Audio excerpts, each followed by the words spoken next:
వాస్తు అనేది నమ్మిన వారికి చాలా అద్భుతం లాంటిది. అంటే వాస్తు ప్రకారం ఇంటిని నిర్మించి ఆ ఇంట్లో వీరు నివసిస్తే మరి అప్పండౌన్స్ రావా అని చాలామందిలో కూడా సందేహాలు ఉంటాయి. వస్తాయమ్మా.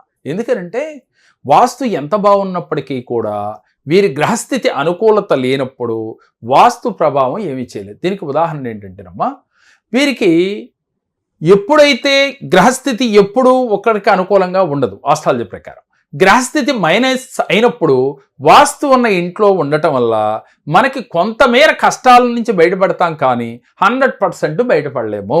కుటుంబంలో 4-5 ఉంటారు కదా, అవును. ఓ ఫ్యామిలీ అన్నప్పుడు ఫ్యామిలీకి 4కి 4 జాతకాలు ఉంటాయి. ఎవరి జాతకం వారికి ఉంటుంది. మరి ఒకరి జాతకంలో ఒకరికి సంబంధం ఉండదు. కాకపోతే ఇంటి యజమాని జాతకం గనక బాగున్నట్లయితే, యజమాని జాతకం చాలా అద్భుతంగా ఉన్నట్లయితే మిగతా వారికి అంత కష్టాలు ఉండవు. ఎందుకని? ఆయన ధనాన్ని అర్చించేది ఆయనే కాబట్టి సంపాదించేది, మిగతా వారికి అన్ని కష్టాలు తెలియవు. చిన్న చిన్న అనారోగ్య సమస్యలు, మెంటల్ టెన్షన్స్ ఉంటాయి. వాస్తు అనేది ఎప్పుడైతే బాగోలేని ఇంట్లో వీళ్ళు ఉన్నారనుకో అమ్మా, ఇప్పుడు ఏమవుతాయిరా, గ్రహస్థితి ఎప్పుడు ఒకలాగా ఉండదని చెప్పుకున్నాం. అప్పుడు మనకి వాస్తు సమస్యలు కూడా తోడయ్యి వీరిని మరింత బాధ పెడతాయి. అంతేగాని గ్రహస్థితి బాగోకుండా ఉండి ఎటువంటి వాస్తు ఇంట్లో ఉన్నా కూడా వీరికి అద్భుత ఫలితాలు రావు.